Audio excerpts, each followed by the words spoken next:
Agora, é algo bastante diferente do que aconteceu dos 580 dias que os petistas ficaram em frente à Polícia Federal.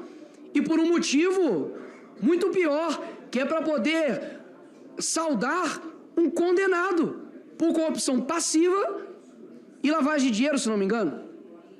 E então, essa narrativa cai por terra, para tentar descredibilizar aquelas pessoas patriotas que estavam ali de forma ordeira. Segunda narrativa com relação aos investigados. Tentaram descredibilizar aqui o deputado André Fernandes por ser investigado pelo STF horas. Então, pessoal, mais um vídeo aí para vocês. Pessoal, o vídeo aí da CPMI aí, é o senador Marcos Duval falando, em seguida o Nicolas e mais senadores aí. Um vídeo mais ou menos aí do que tá rolando no Congresso, né? Da CPMI, falando aí sobre a CPMI. Um vídeo para vocês em torno de uns 10 minutinhos aí, só para quem tem interesse mesmo de ver o que está acontecendo com a CPMI. Já vão começar os trabalhos da CPMI para realmente ver a verdade que a esquerda tanto quer esconder. Então, nessa CPMI, realmente a gente vai ver quem tem culpa, quem financiou, né? Porque, por enquanto, a esquerda sempre com narrativa. Assista o vídeo até o final e compartilhe para mais pessoas. Vamos assistir, pessoal. Fiz para o ministro Flávio Dino, está aqui a cópia, que eu perguntei assim, quais as ações foram adotadas pelo ministro da Justiça ao receber, no dia anterior ao ataque, o seguinte alerta do Sisbin: convocações para ações violentas e tentativas de ocupações de prédios públicos, principalmente na esplanada dos ministérios. Mantém-se convocações para ações violentas e tentativas de ocupações de prédios públicos. Isso no dia 9, dia seguinte. Eu já tinha essa informação exatamente porque quem presidia a SECAI é o senador Espírito Amin e nós tínhamos acesso ao relatório da BEM. Então, como tem aqui a questão da omissão do ministro, aí a minha posição foi exatamente essa, a questão da parcialidade. Outro fato, estão soltando, porque o senador está respondendo. Eu estou respondendo no STF porque eu denunciei o ministro Alexandre de Moraes por parcialidade. Porque ele, como relator, ele não deveria ter feito certos atos que estão nos autos. E como ele fez, eu denunciei à PGR e ao STF o ministro Alexandre de Moraes, pela parcialidade dele nos inquéritos dos atos antidemocráticos. E aí, é lógico que por revanchismo, ou política ou ideológica, ele me incluiu nesse inquérito que, para mim, é apenas a fumaça. Mas eu vou tentar fazer o meu trabalho aqui, vou tentar ver se tem como fazer recursos no STF para a troca da relatora, não pela pessoa da senadora Elisiane Gama, deixo claro aqui, mas pela parcialidade, porque só vocês verem a última presença do ministro Flávio Dino no Senado, ela estava sentada na mesa ao lado dele. E é só botar no Google que vocês vão ver um histórico de muitos anos de relacionamento.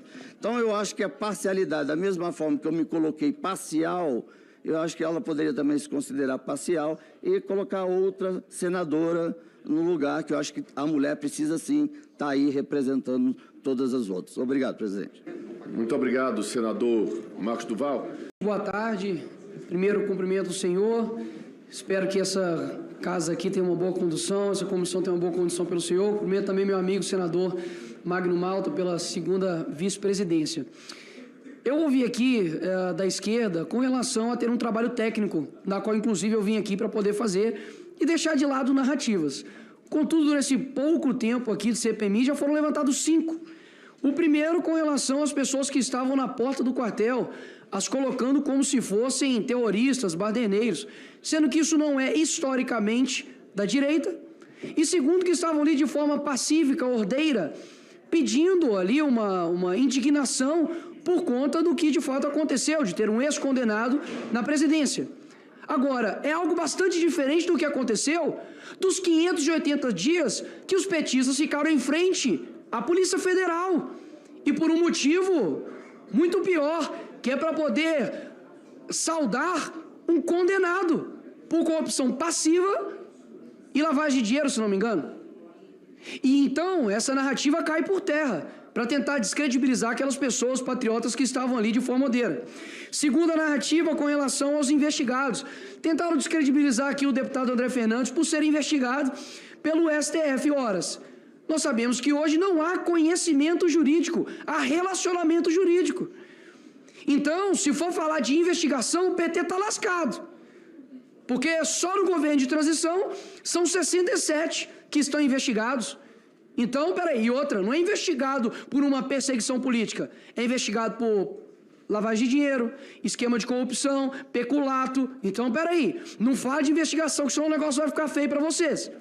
A terceira narrativa, de que os eleitores do dia 8, de alguns deputados, estavam nos atos do dia 8, dizendo que se tem eleitor lá, aqui o deputado não pode nem estar aqui, e inclusive deve ser condenado. Se for levar essa mesma narrativa, presidente, o PT também está lascado. Porque se for considerar os crimes que o PT cometeu, o Lula é o primeiro então a ser condenado novamente, porque se o político responde pelo crime do seu eleitor, então realmente a coisa fica complicada. Agora, a gente precisa levantar aqui uma outra narrativa, que é com relação aos terroristas. Se no dia 8 tiver alguém com o currículo de um César Battisti, se tiver com o currículo ali do Nicolás Maduro, do Hugo Chávez, a gente vai condenar, se tiver ali essa exceção. Mas muitos inocentes ali não têm o currículo, ou se não, né, porque o Lula não tem currículo, o ditador não tem currículo, tem ficha criminal. Tiver a ficha criminal dessas pessoas, a gente vai condenar. A gente não vai fazer igual o Lula que vai virar amigo. Para concluir, presidente,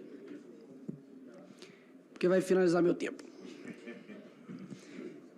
A gente não vai se tornar amigo. Então, quero deixar aqui bem claro que foram vocês que levantaram somente 5 narrativas no primeiro dia de CPMI.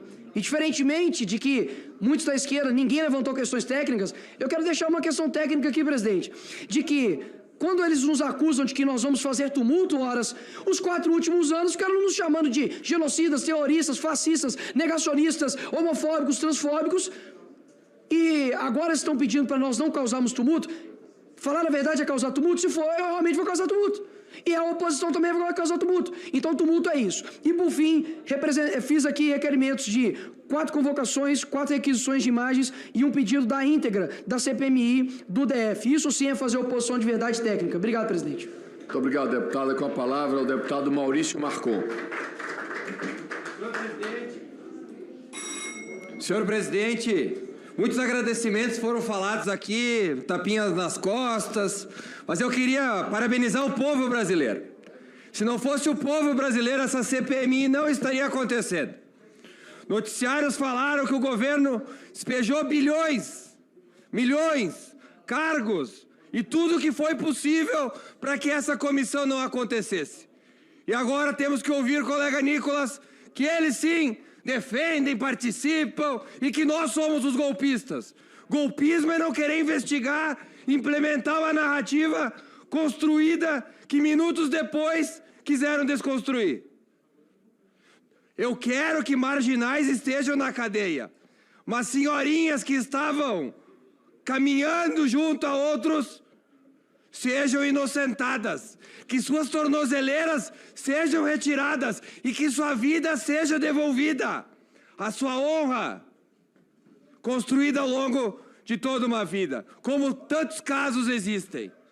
E que também, senhor presidente, que ministros que rasgaram a Constituição para prender por crime coletivo também respondam por eles. Ou aqui a gente vai escolher quem está errado e quem está certo?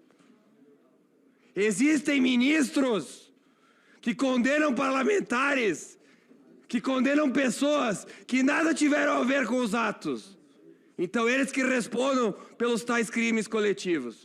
Essa CPMI é fruto de um esforço hércule do povo que cobrou seus parlamentares para que não retirassem assinaturas por troca de emendas. E já aproveito esse momento para convocar as pessoas de bem, que realmente defendem a democracia, não da boca para fora, para que no próximo dia 4 estejam nas ruas, exigindo que a justiça, a liberdade, que tanto é vilipendiada nessa casa, através de projetos de censura, e a democracia verdadeira possam ser respeitadas. Dia 4/6 eu vou exigir que ministros respondam também por seus atos e que cumpram a Constituição e que senhorinhas que trabalharam a vida inteira para construir esse país não saiam como criminosas. Obrigado, senhor presidente. Muito obrigado, deputado. Com a palavra, o senador Cleitinho. Presidente, boa sorte para Vossa Excelência. Lisiane saiu e desejar boa sorte para ela. Meu líder, Magno Malta. Quero ser bem breve e objetivo aqui e deixar uma reflexão. Ô Magno, já pensou se entra na sua casa e quebra a sua casa e rouba a sua casa? A polícia chega para lá, chega para você e fala assim, me dá as imagens que eu vou investigar. E você vem e fala assim, não quero não precisa mexer com isso não. Eu não quero ser investigado, não precisa não. Então já começou assim, já começou errado. Agora eu quero ser bem direto aqui e ser justo, porque meu pai me ensinou isso, é criação, é ser justo. Quem financiou, quem que quebrou, vai ter que pagar, independente de que lado que esteja. Como você disse, eu não tenho bandido de estimação, errou, tem que pagar. Certo é certo, errado é errado. Agora, se teve omissão também, terá que pagar. Agora, o meu foco maior aqui é nos inocentes. Porque se eu conseguir aqui a CPMI provar que teve 5 inocentes, 100 inocentes, 1000 inocentes, a gente vai ajudar essas pessoas. E tem inocentes, eu vou provar. Numa situação que eu vou provar para vocês aqui. Quando o Flávio Dino, o ministro Flávio Dino, esteve aqui, na audiência aqui no Senado, eu relatei para ele a questão dos ônibus. E ele pegou, se sensibilizou, falou, Cleitinho, faz o seguinte, leva esse pessoal lá no Ministério para mim. Peguei e levei um representante desses ônibus. Escutei um deputado falando aqui que todos os outros foram financiados. Mentira. E eu provo isso e vou provar. E ele já provou isso para o Flávio Dino. Esse representante, um proprietário dos ônibus que teve, ele contou lá para a gente lá que ele simplesmente alugou esse ônibus para o pessoal que veio aqui dia 8. E que no dia 1º da posse do Lula, ele alugou também. E aí? Ele é inocente. E vamos lembrar, gente, que ônibus são de pessoas. São mais de 100 ônibus que foram apreendidos. São trabalhadores que estão sem poder trabalhar. Aí, na conversa com o Dino, presidente, o Dino se sensibilizou e comprometeu que ia encaminhar para o STF para poder liberar esses ônibus. Os ônibus estão sendo liberados. Então é eu que estou errado? Então será que não tem inocência nessa história, não? Tem inocente e eu estou aqui para eles. E a gente vai provar isso. Muito obrigado. Muito obrigado.